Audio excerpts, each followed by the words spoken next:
Did you know that 1 in 36 children today are diagnosed with autism? I see the need for families like mine because too often things get relegated to, oh, we have a great camp during the summer. As a parent fighting battles the world never sees. So I've learned to appreciate every day, even the hard ones, even the challenging ones, because there was always something to be grateful for. And so look for those small windows of gratefulness that you can find. Why is community such an important part of support for parents with children with disability? You can pay someone to care for your kids, but you can't pay for someone to love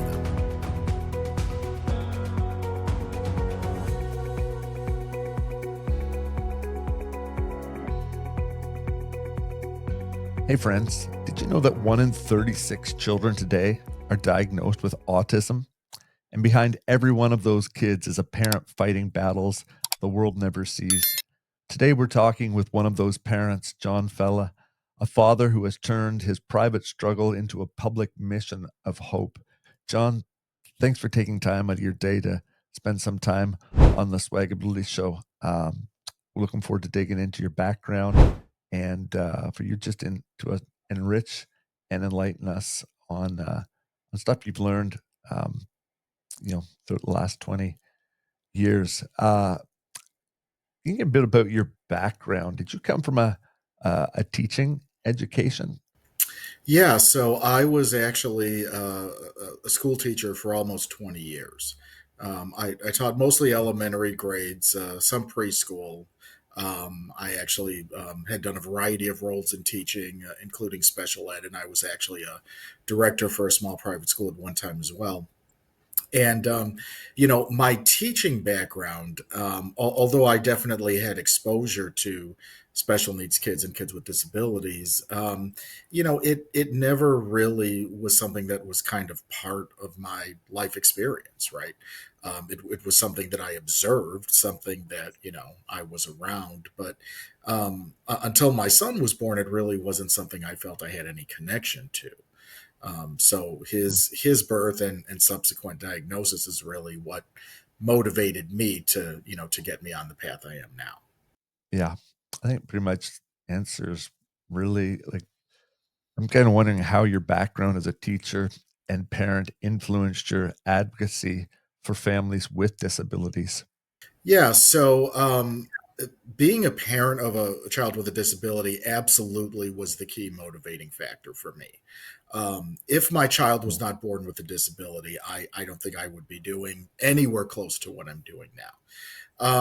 And I think what I saw, though, because again, for a lot of the years that I was a teacher, I was also parent of a child with a disability, and so what I tell people now when depending on who I work with, or if I'm presenting with parents or families on a given topic, I always say that I see things through kind of a 360 degree lens, meaning I know what it is to be a parent of a child with disability. So I know what it is to sit at that end of the let's call it the IEP table, but I also know it from the educator standpoint, right?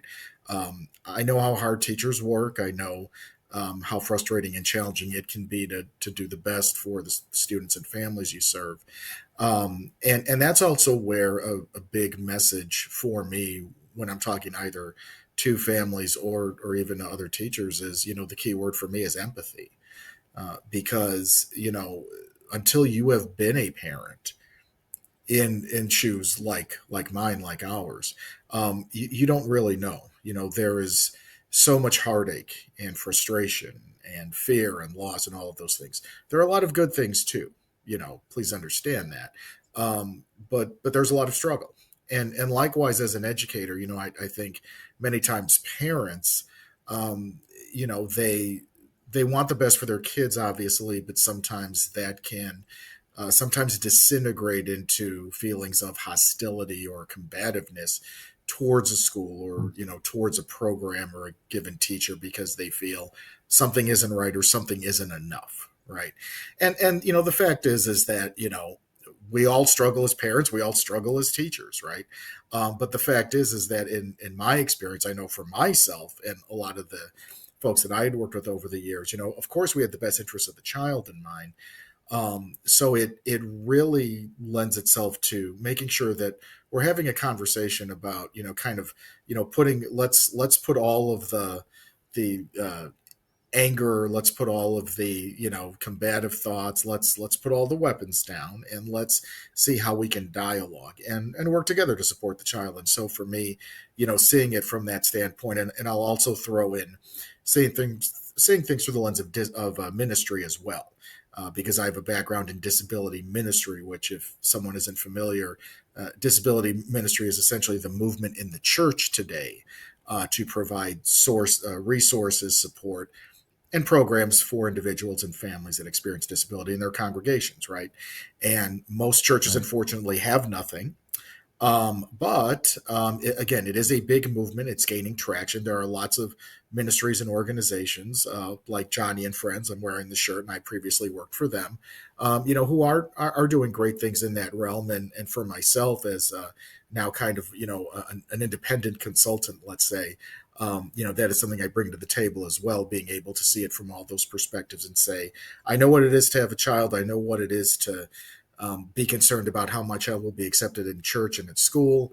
And I also know it from the standpoint of being on the other side of the table, or on the other side of the fence, whether as an educator or someone working with a church and trying to help support that church. But empathy is the word I always come back to. It's really key to be able to uh, have everybody to essentially just relate to one another. You mentioned the word parent a few times in that answer, and every parent, I assume, reacts differently. But as a father, what were some of the emotions you battled in those first months? Was it fear, isolation, guilt? I, you able to share with us any of those things that maybe you dealt with early on in the? Yeah, so I will tell you, as a dad, my Mm, experience I think was a little baby maybe more unique, in the sense that I realized early on, first of all, that okay, our child has some condition. We didn't know it was autism at first. I As see. is many times the case with developmental disability, you really don't know until the child gets to a certain age. But we knew there were Mm, concerns, right? And some of those concerns were just the fact that developmentally he wasn't speaking, or he wasn't, maybe his motor skills were off, or vision, or that kind of thing. He was fussy and cried a lot. Was that normal? It was our first child as well.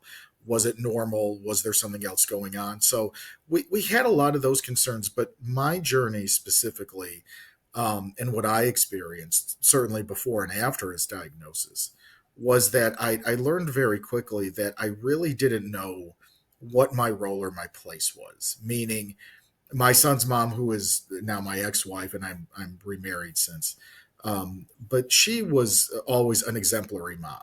And very much like our special needs moms and our autism mama bears, she was very good with keeping on top of things, whether it was medical appointments, therapists, insurance, all of that stuff. Managed it very well.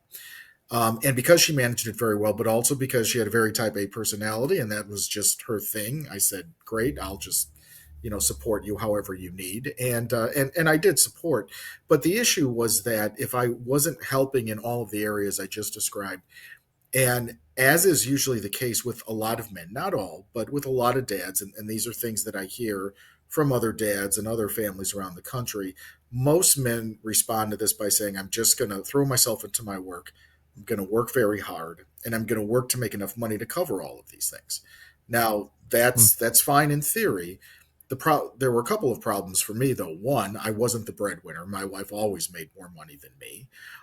Even we were both teachers, but she just made more. So I couldn't just write a blank check for anything.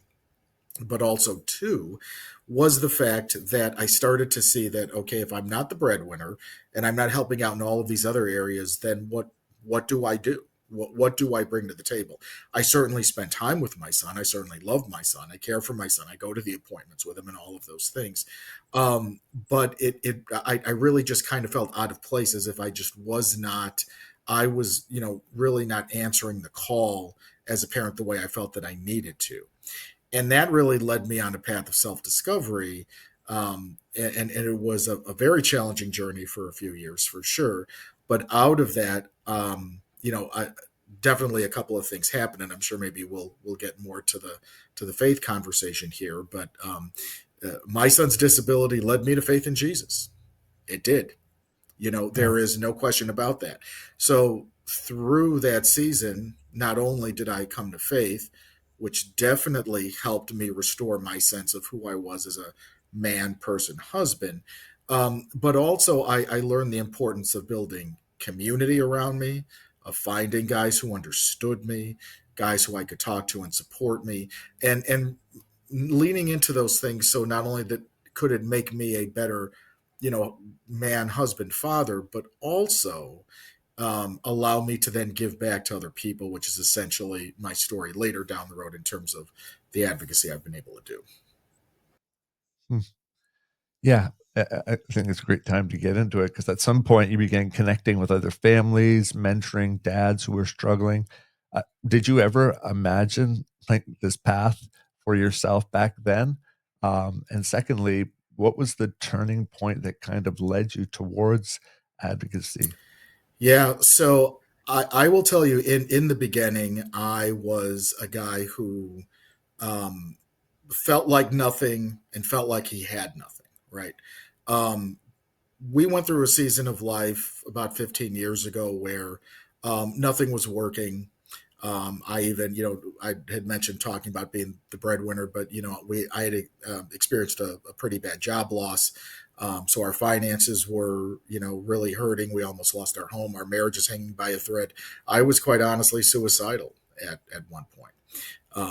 So, for me, it was first of all, again, going back to that faith piece.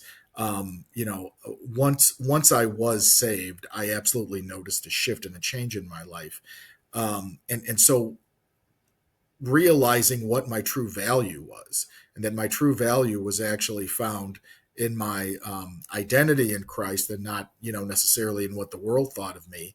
That shifted things for me internally, but then on an outward basis, I realized, okay, one, as I mentioned, I didn't have any community.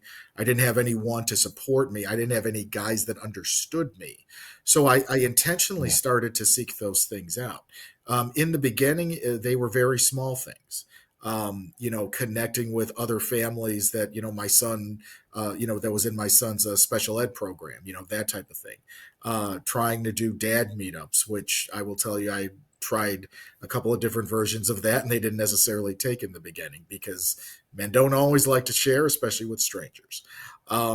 So it took me a few years, but over time, what I saw being in a healthy church environment, connecting with families and other parents of special needs in my community, I kind of developed a pretty strong skill set, so that after a few years, I was finally ready to say, okay, I want to find community on a bigger scale, whether that means me going out and finding it or creating it intentionally. So that's kind of where I started creating, bigger dad meetup groups that, I started several years ago that still meet, and then getting plugged into bigger national organizations and ministries that I started to do some writing and speaking for, and doing presentations at conferences and things like that. And so, kind of building and developing a network of resources.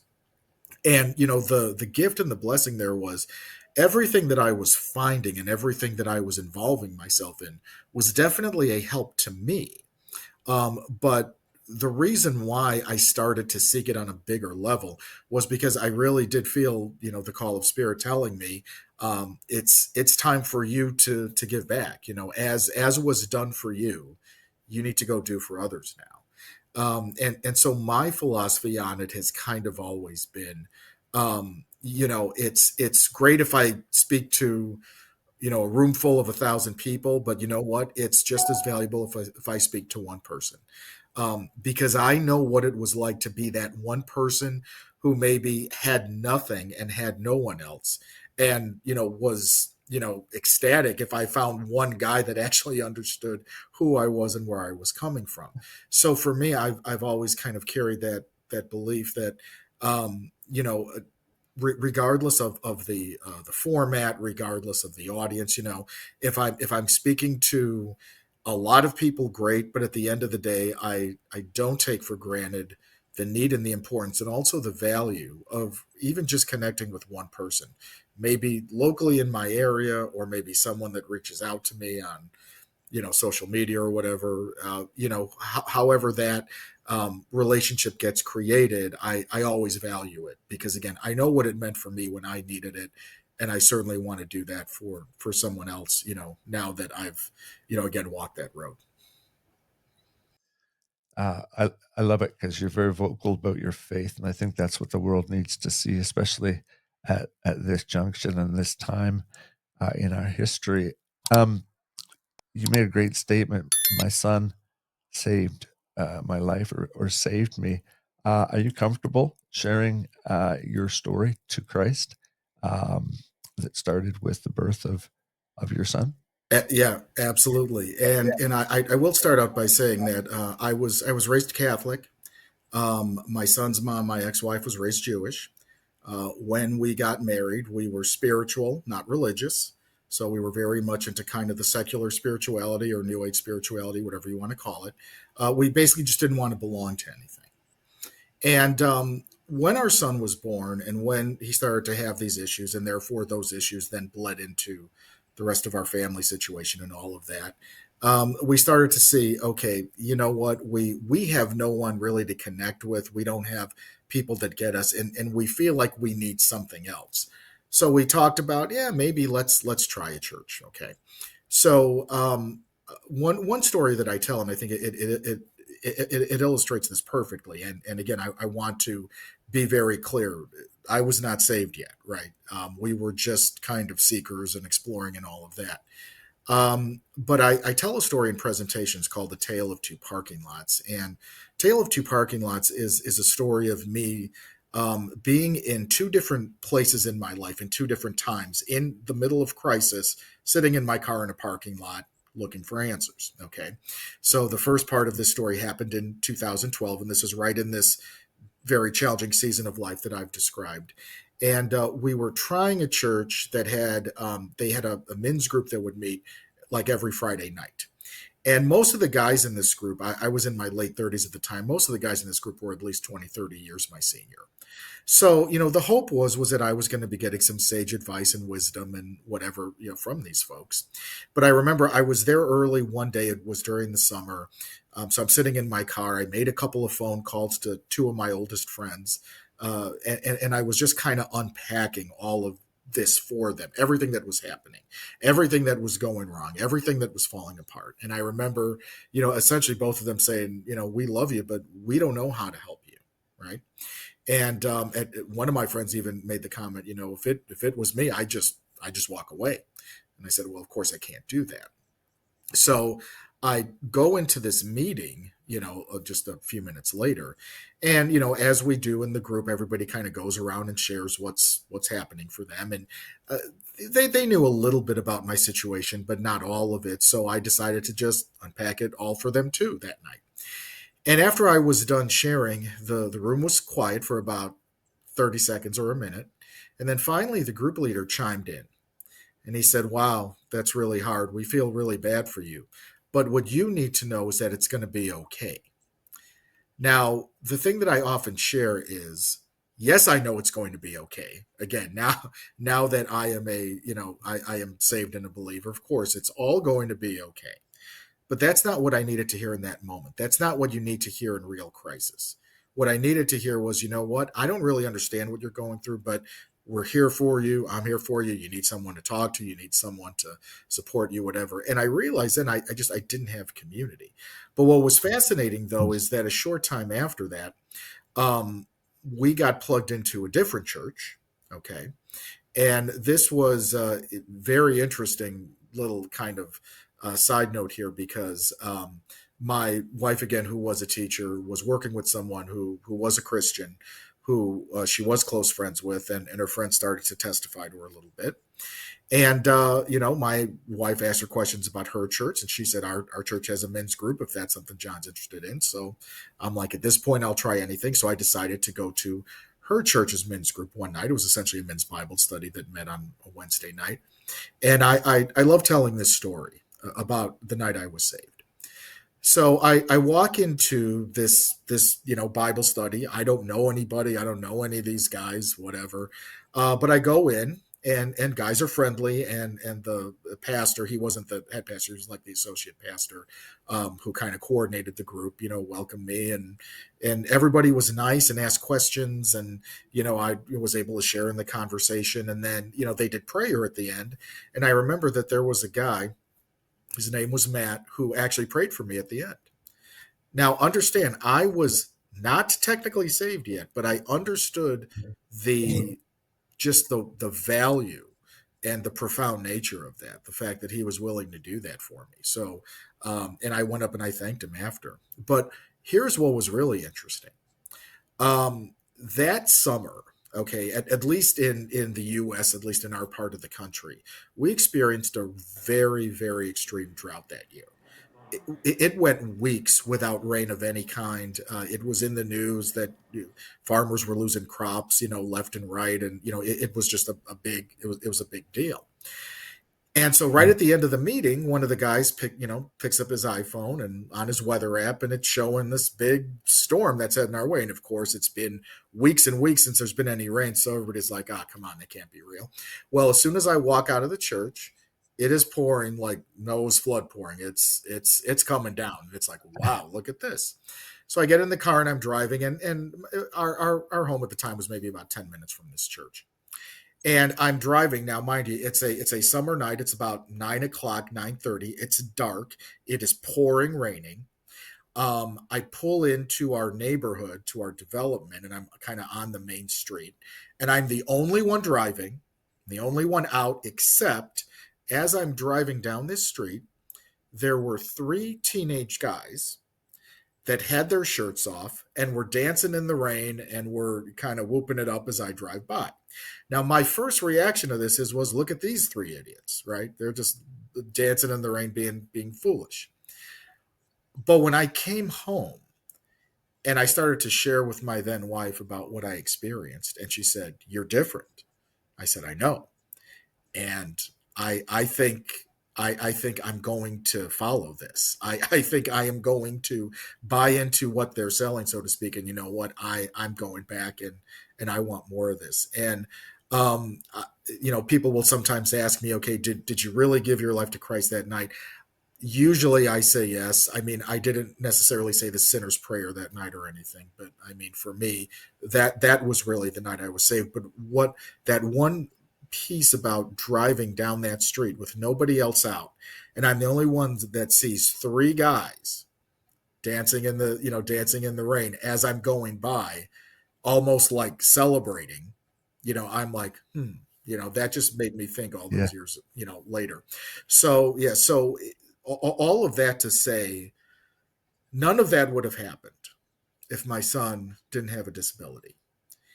Now, I'm careful when I say that because I know, I want to be sensitive to families like mine, because I know this is not about me taking any credit for anything or saying, oh, well, my son had a disability, so look at all this cool stuff that I got to do. That's not where I'm going. What I'm saying is that my son's disability allowed blessings in my life and in the life of my family that would not have happened otherwise. Because I would have no Amen. reason to do any advocacy work, but I wouldn't also have Yeah. a desire to find God the way that we did, and to look for God and to welcome God in, and to say, okay, you're here, and I'm bought in. Um, that night wouldn't have happened, if my son didn't have his disability and we didn't experience what we did. It's truly the blessings out Right. of that tragedy and out of those hard times. Amazing story. I mean, I can listen to people's quote unquote conversion stories for the rest of my days. It's just fascinating how God works in behind the scenes to draw people to himself, and we're seeing a resurgence of that, and through something we never thought we'd want to see, and nor do we want to see it. But tragedy has a way of bringing people to being open um, to a higher power. And thanks for taking the time to share that. Can we shift gears a little bit to talk about maybe some practical tools in community? What's I don't know, what's one step a father can take today to start finding hope in community? Something simple and doable. Like if you're a dad, start here. When they have a situation similar to yours and they don't know what to do with this, like much like what you described earlier with having a son with a disability. Yeah, so I always go back to just kind of like I unpacked, the thing that I learned was I didn't have anybody, right? And so I encourage dads, especially if you have a young child and a child who has just been diagnosed, and like I was, and like most of the dads I know were scrambling and confused, angry, scared, whatever emotions you have going on. You need people, you need support. Now, of course, when I give advice, my advice is always, using my teacher brain. I always joke about it. My advice is number one, little a, number one, little b. Number one, little a is faith, right? I am nothing without my faith. And so um, my foundation of faith in Christ is really what sustains me. I realize that there could be dads out there that are not Christian, not religious, and that's fine, no judgment. But then I say number one, B is community, right? So you must have community, you must have people. And so I encourage dads, first of all, as difficult as it is, because you find that you don't want to share. You don't want to expose your situation to the world, and kind of lay your family out on the table. You need to be willing to at least connect with one person. Now, what I usually encourage people, and really moms or dads, is to start out small. Start out intentionally. Start with what's literally right around you.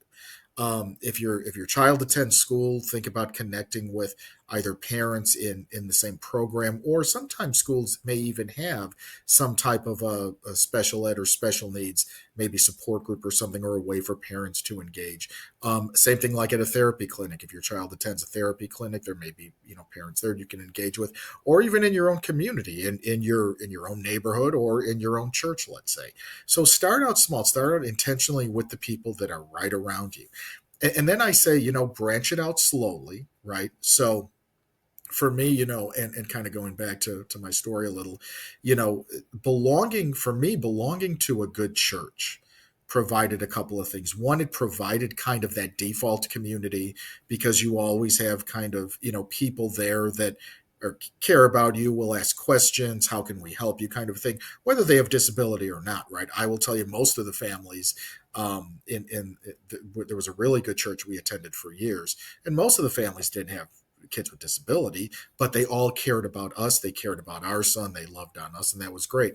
But then I also learned about not only how to build and develop that intentional community, but I got, again, the tools and the skills to be able to do that in other ways. So, for example, what I tell people is that where there's no community, when you can't find community, try and make it yourself. So a great example of that is when we eventually transitioned to a different church several years later. We started a small group for just the parents with special needs in the church, right?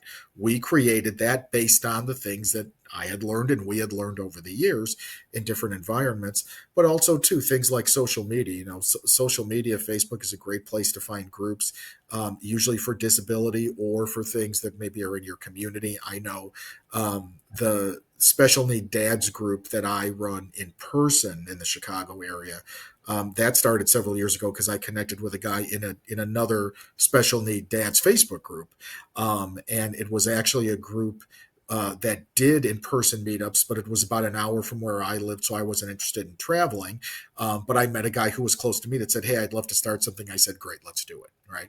So it's things like that. It's opportunities like that.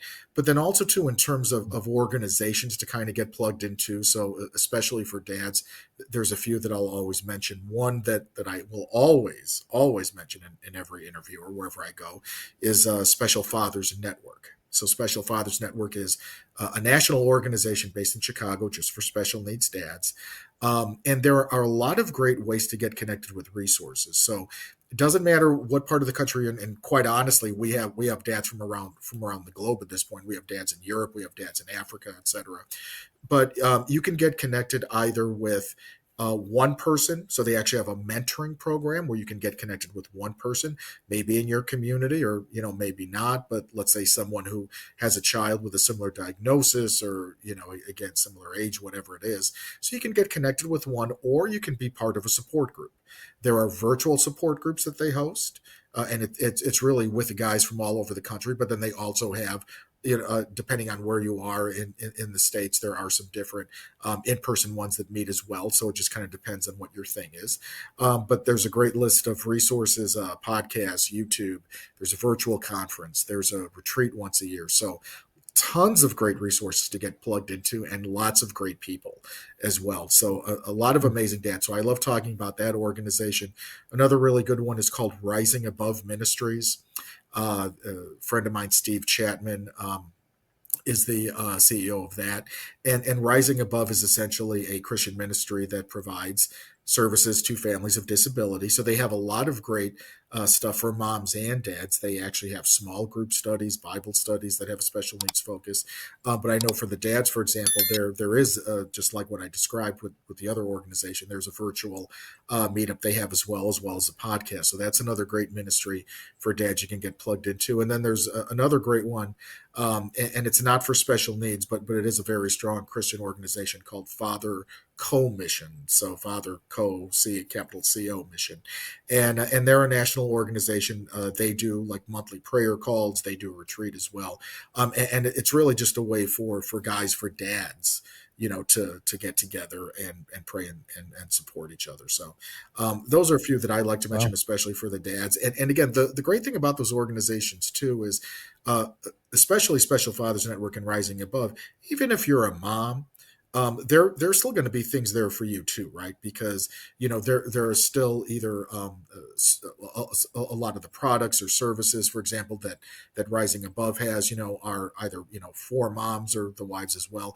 But even for Special Fathers Network, there are definitely podcast interviews with some incredible women that are doing things as either special needs moms or running a nonprofit or doctors, et cetera, kind of a thing. And there are a lot of folks that get plugged in again just from a resources standpoint. So if you're a guy, definitely check it out. But if you're a mom or a wife, maybe you want to check it out for your husband, but also maybe check it out for yourself too. So lots of great stuff there. Yeah. I think we'll put those in the show notes as well. If you can send them to me after, I think that'd be great. If you could put your teacher hat on just for a minute again, and uh, we've talked about community so much. There might be more than obviously going to be more than one or two benefits, but uh, why is community such an important part of support for parents with children with disability? What does community offer? Um, is it a shared goal or, um, yeah? I'm just looking for a yeah. What do you think is important about that community aspect? I think it's a multi-layered thing. So first of all, and again, kind of going back to my story as well, um, you know, early on, when I say that I didn't have community, that didn't mean that wasn't me saying that I didn't have family that cared about us or that we didn't have friends that cared about us. The problem is they couldn't Sure. relate. They didn't know Yeah. what should we say here, what advice can we give, what do you need, like this just makes no sense to us. So the first Yeah. and most important thing is that you find people who understand your experience. Now they may not understand it exactly, right? Because again, every child with a disability is different and families are different and you may wrestle more with some things than others, but the fact is that you can absolutely relate in a way that most other people can't. So for a lot of folks, they just need someone to talk to. They need a sounding board, right? And so on the one hand, it is a way to generate friendship. And one of the things that I'll say about community here too is that one of the great gifts of it really were the intentional and real friendships that I made through doing all of this work and intentionally seeking out and building this community. I'll give you a perfect example. The guy that I started the in-person dads meetup group with years ago. He isn't really involved in that anymore, but he has two adult sons with autism, and they're pretty high functioning and independent. But regardless, but he's a guy that I just developed a friendship with, and we would see each other. And the fact is that we both wound up being divorced and having to do the co-parenting thing, so we could relate to each other on that level. But I remember before I got remarried, the town that I was living in, which was not far from him, they did like a big fall fest, big October fest kind of a thing. And his one son that he had with him that weekend, knew me, knew my son, and he was like, "Hey, can we see them? Can we see them this weekend?" Right. So it was amazing that it wasn't my friend saying it, it was his son that was saying, "I want to see them." Right. And so how amazing is that, right? When you can have those genuine intentional friendships with people that get you, right? So there is value in the friendship and the relationship. But then the other thing is that, especially in the special needs world, most families get some of the best advice and suggestions from other parents, other families. Now, I will say that in our experience, in terms of my son's mom and myself, there are a lot of different treatments, protocols, approaches to addressing autism and some of these disabilities. We've certainly heard some things in the news recently for sure. And I will tell you that, my son's mom and I, we looked at most of them. We absolutely did. Some things we absolutely didn't try. But we often found parents and families that might be trying something maybe we weren't familiar with, or maybe something we had a question about, and they could kind of coach us on it or say, "This has been my experience. You might want to look at this, maybe not." And again, some things are a fit, some things are not, for a variety of reasons. But it also allows for you to do a little bit of kind of real world research and surveying of, "Hey, listen, I have heard about such and such. What do you think?" Right now, again, we're not saying that um, the mom or the dad down the street knows more than, let's say, a doctor or a therapist. But in some cases where the parents were doctors or therapists, for example, they may have an opinion that you might want to listen to, kind of a thing. Or at the very least, what was your child's experience with it? Because at least that will give us a gauge. So, and that could run the gamut of diets or vitamin supplements or behavioral therapies, and just all of these different things.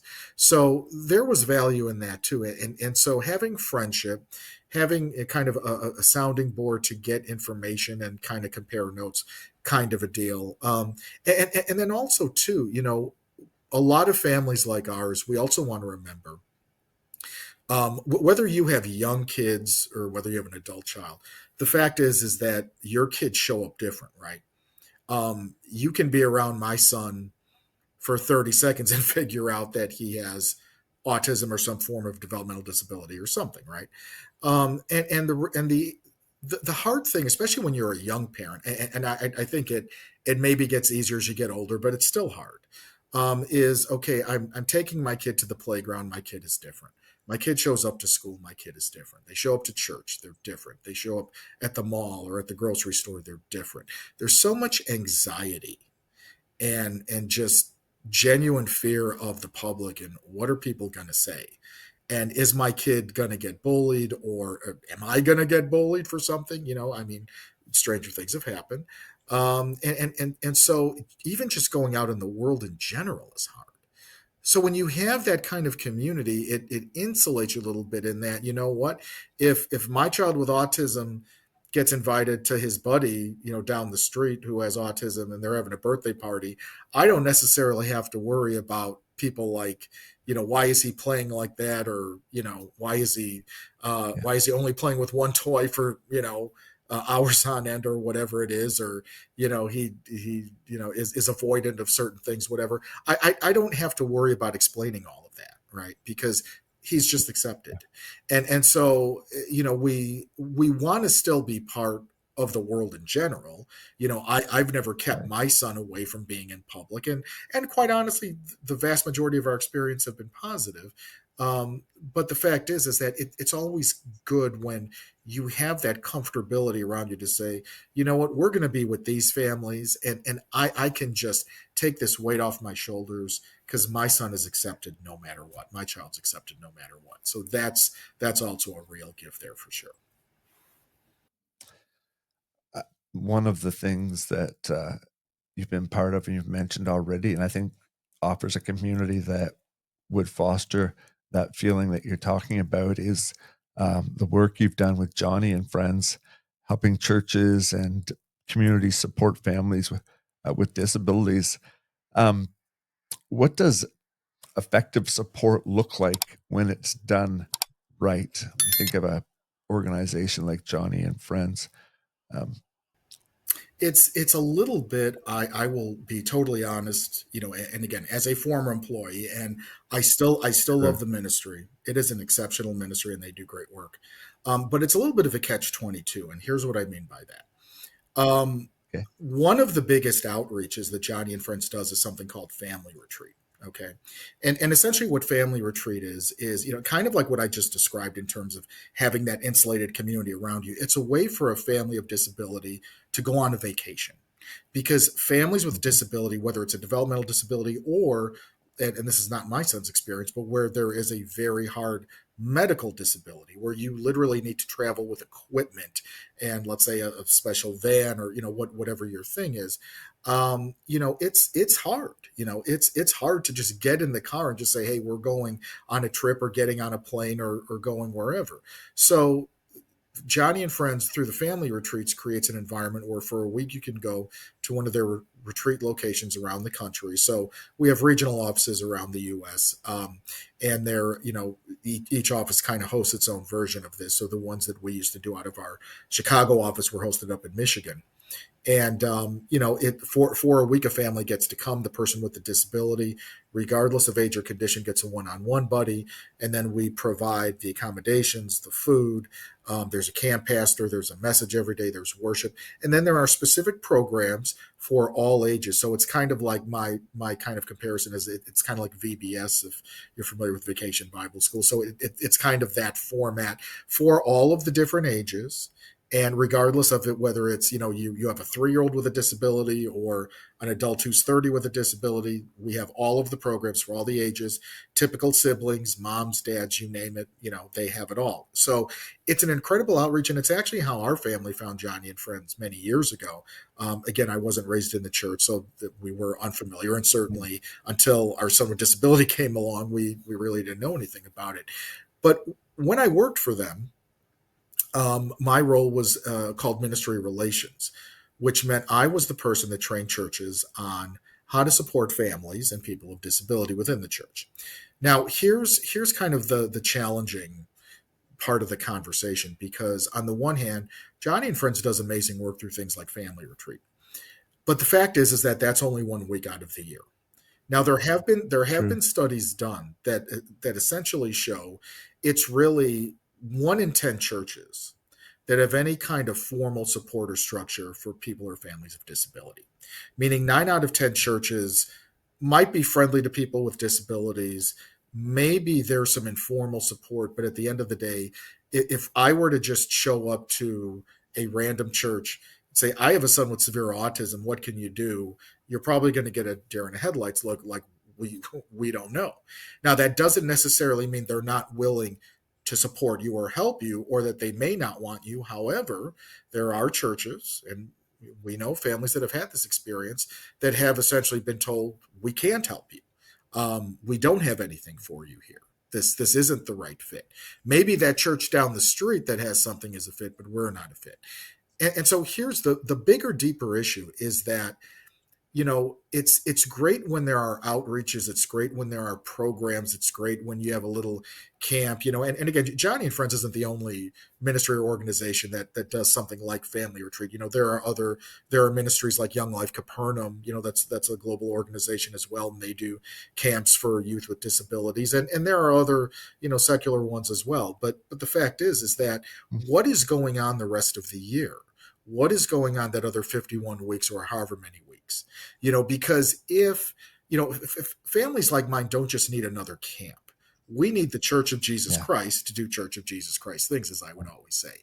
So how are we getting Mhm. the church to understand that individuals with disability identify as the largest minority in the world? It's 1 in 4 people worldwide. Okay. So it is a global issue. And the church can no longer say, we don't have to worry about it because those folks are not in our congregation.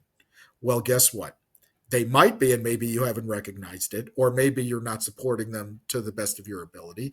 Maybe there are families in your greater community or going to your schools or whatever that would like a church experience. And as far as they're concerned, it'll never happen because churches are not identifying this as something that they need to kind of get out in front of.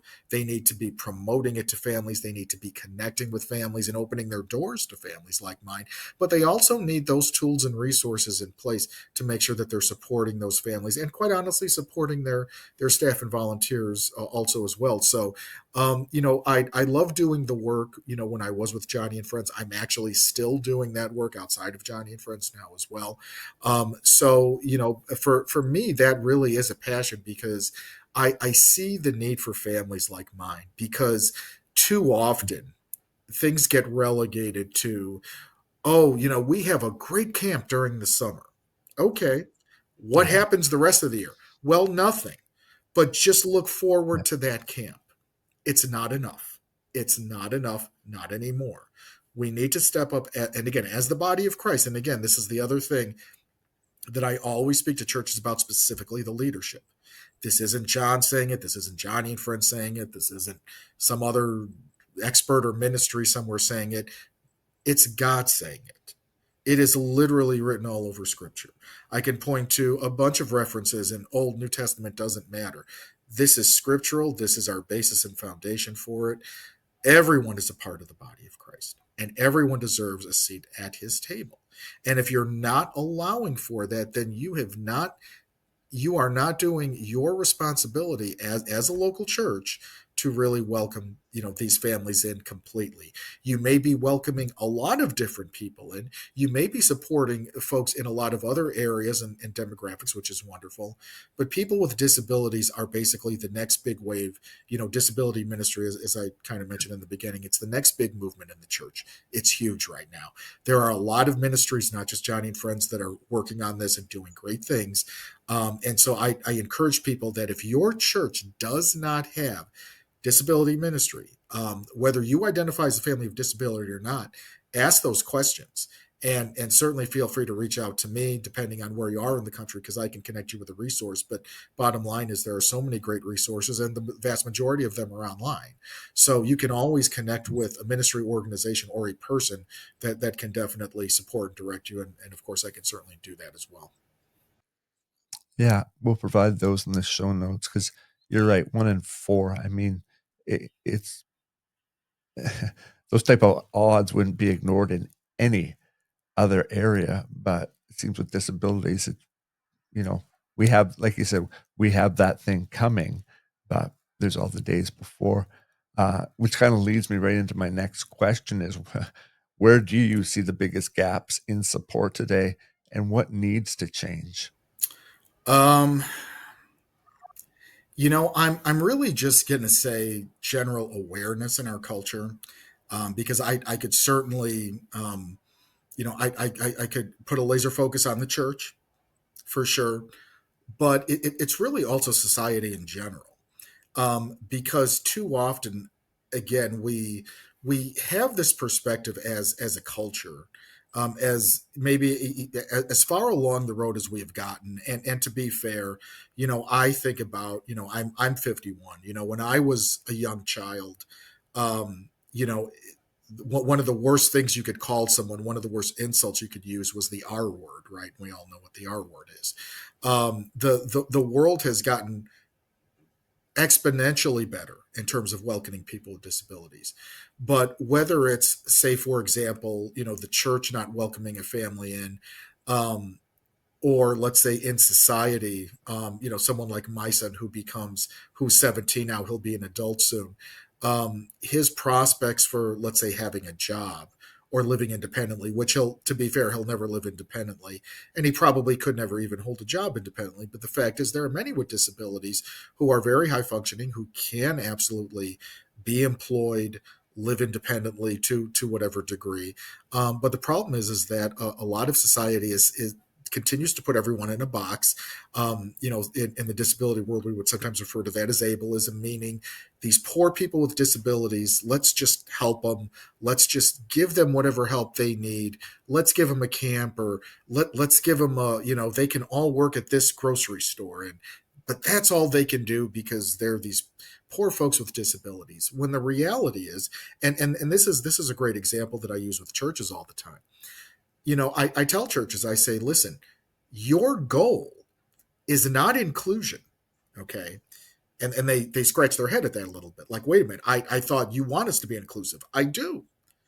But here's the thing, inclusion only goes so far. Inclusion means you have a place here, but it doesn't necessarily mean your place is with everyone else.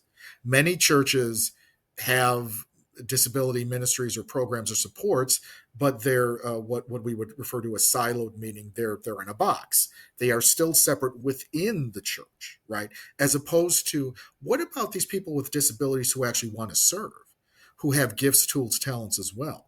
What if they want, a job doing something on Sunday? What if they want to help out with an event? What if they want to help out with a fundraiser? Like, why are we excluding them? Because they are absolutely capable. And in that same way, when we look at culture in the bigger sense, one of the hardest things for parents of adult kids, and I'm certainly experiencing this now with my own son, but I have plenty of friends who are experiencing it as well, is what is the best housing living option for my child? Because some families don't want the, say, traditional group home, just put them somewhere where someone is going to babysit them the rest of their lives and whatever. It's like, no, we want them to have vibrant, dynamic lives. We want them to have a social circle. We want them to have friends. We want them to maybe volunteer in their community or have a job or do all of these things that we all do and take for granted. And in most cases, that's what those individuals want, and that's what those families want. But society as a whole sometimes will say, well, that sounds nice, but you know what? We're just going to stick you here because it's just easier, right? You want a job, your job is bagging groceries at the local supermarket.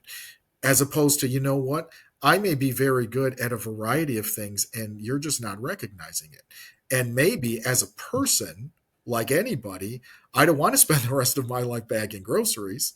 I actually want to do something that has meaning, or that something that I would be excited about. So we need to expand on these things, because again, we have a mindset of ableism that says, just take care of these poor folks with disabilities and we don't have to, they'll be fine and they'll be taken care of, as opposed to, you know what? They are made perfect in the image of God. They have gifts, tools, talents, and they deserve equal footing. Means, you know what? If they're able to do something, why not at least try it? Why not at least see? What do we have to lose, right? So Luke that's 14. that's the Yeah. next big step, I think. Yeah. What resources do you think, and maybe they're going to be numerous, not just one, but what resources should every special needs family know about? If they're brand new and they're hearing this for the first time and they're, you know, they're they're at a loss.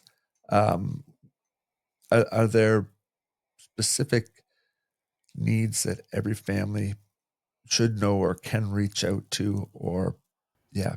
Yeah, and what's interesting for me is that I have certainly done this from the faith perspective, from the disability ministry perspective, but also from the secular perspective. And what I find is that there are a lot of families, especially when the kids are young, The focus is, what are we going to do about school? What are we going to do about therapy? The doctor or the therapist Yeah. is saying they need this, this, and this. And you don't really think about long-term stuff. And I know I've spoken to families, even when I worked at Johnny and Friends, families that were struggling because they didn't know how to plan, how to navigate the social services system, how to navigate the legal system, how to put all of these things in place. Because when you have a child with disability, there are a lot of moving parts and there's a lot of spinning plates. So I really encourage families to realize that however old your child is, when you have identified that there is a significant enough disability, maybe the rest of their life isn't different, but we don't know. We need to prepare. So I encourage even the young families, get involved and get resources. So a few things that I mentioned from both the faith and secular side. So certainly I mentioned great organizations for dads and special needs dads. And again, as I Yeah. mentioned, lots of great resources with those organizations as well for you to plug into. But a few others that I'll mention. I definitely, from a faith perspective, mentioned Key Ministry, KEY. Key Ministry, in my opinion, if we were going to have a Mount Rushmore of disability ministry organizations, it might be Johnny and Friends, Tim Tebow.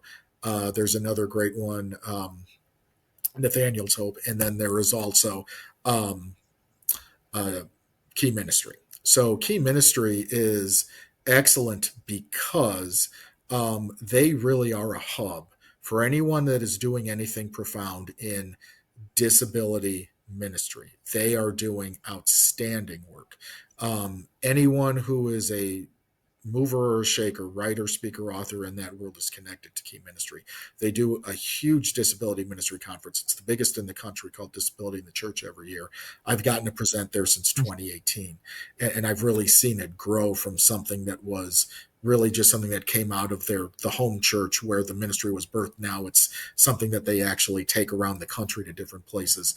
So if Wow. you're a family that's looking for resources, plug into Key Ministry, because not only do they have great things for churches, as I've been describing, but they also have great things for families, right? And families that might be looking for help. Let's certainly within the church, but also in terms of working with your kids in the home, and also with some other things, beyond that scope.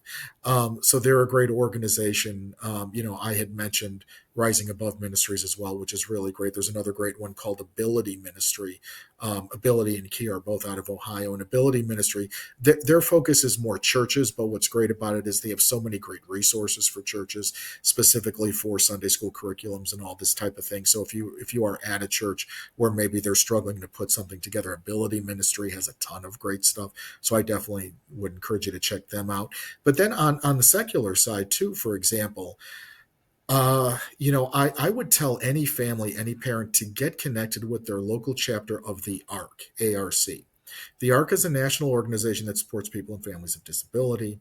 They really, again, kind of like I described Key Ministry, they're a hub for resources, specifically as you're trying to navigate social services, Medicaid, legal issues, guardianship, trust, again, long-term planning things that, again, as a young parent, you might be like, we're just trying to get to tomorrow, which I get, but these are all things you do need to start looking at. And unfortunately, being in the US, the biggest challenge we have is that things differ state to state. Some things are federal, but in terms of access to availability, in terms of funding, and also just things that are just present specific to states. Where I live in Illinois is unfortunately one of the worst around, kind of a thing. So that's why I encourage folks, you need to understand how the process works. You need to understand sooner than later. So the ARC is a great place. If you just go on the ARC, every state has a chapter. So wherever your state is, plug that in, and then you can kind of get the information you need in order to look at some of maybe those longer term planning things, as well as resources for maybe, let's say, different therapies and that type of stuff. So those are some great things that I always like to mention, because they're just really, really great. And Yeah. the more you can plug into an organization that just has many tentacles and many connections around, you may not necessarily find the answer you're looking for right there, but you will probably find a path to get it. So those are the ones that I always like to touch on. Thanks, John. As we close, I've got two questions for you. For parents that are listening who are in the middle of burnout or fear or uncertainty, what words of hope would you want them to hold on to today? I would say this is hard. I know it for a fact. I know it personally.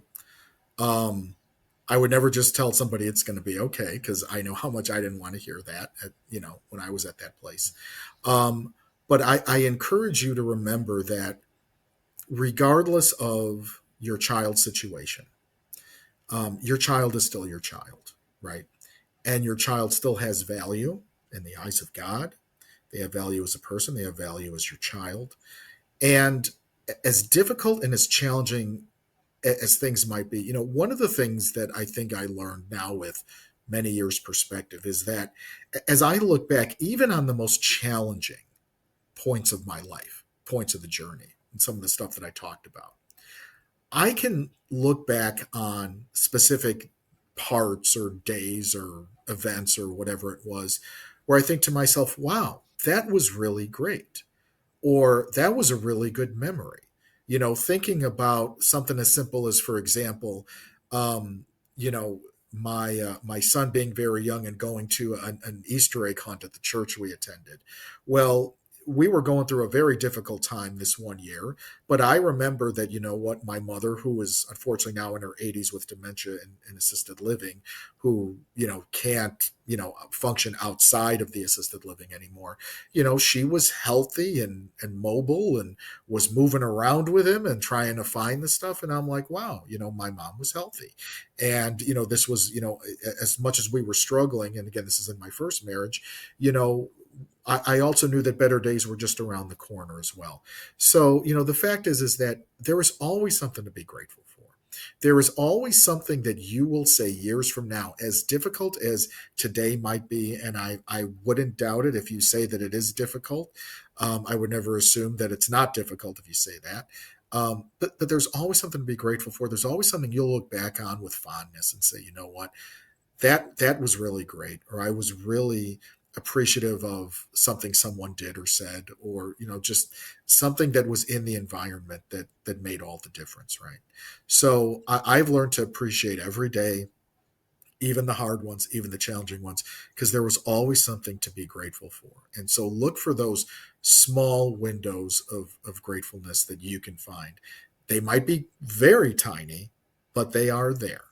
And we always want to keep looking for them, because some days you get to the point where the gratefulness just pours through the window like rays of sunshine. And those are the days we celebrate. But we need to be celebrating something every day, regardless of how big or small it is. It all has value. Yeah, that's deep.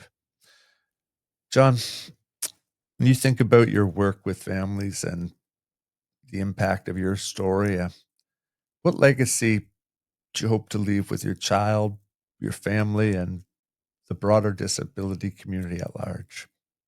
So when people ask me why do I do this, right? And I guess I've touched on that a bit, but ultimately, why I do this is because, my son is, and I don't believe I mentioned this, but my son is an only child. Um, I'm an only child. His mom is an only child. Outside of extended relatives, family, and of course he has a stepmom now. But someday, at whatever age he'll be, he will be alone, right? He just will. In most families like ours, usually it's typical siblings, brother, sister, whoever, that normally would step in, or there would be some plan for, okay, we're the ones that are going to take care of or check in on, whoever has the disability. But in my son's case, he won't have that. So I will have to leave this world and go on to the next one, believing that he's going to be okay. But in order for me to do that, I need this world to be a better place for him. I need to leave this world knowing that it's sensitive enough to him, that it's going to be supportive and loving enough to him. As someone had once told me, You can pay someone to care for your kids, but you can't pay for someone to love them. Um, I know my son will be cared for because of the plans we put in place. But my concern is who's going to be his community, who are going to be his friends. And this is why I really press this upon the church to say you have an obligation and an opportunity. You have an obligation because God says you need to do this, but you have an opportunity because you can be blessing people and families like mine in ways maybe you never understood or could expect. So, for me, this is about trying to create a healthy, supportive space overall for him so that when my time is finally up, I know I've done everything I could to try to provide that, certainly provide directly and specifically for his needs, but just to create a space where people say, you know what, he has value, he's not alone, and there are people that still care about him. John Fela, ladies and gentlemen. John, it's been rich. It's been honest. It's been deep at times, but it's been sincere.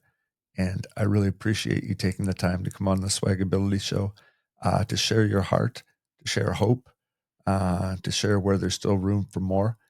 And I look forward to maybe a 2.0 down the road to see not only how the church is doing, but see how your child is doing and your family is doing.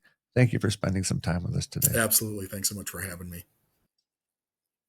Folks, if you've always wanted to be involved in community or you want to volunteer your time, SwagAbility is a place where we look for people who have many skills.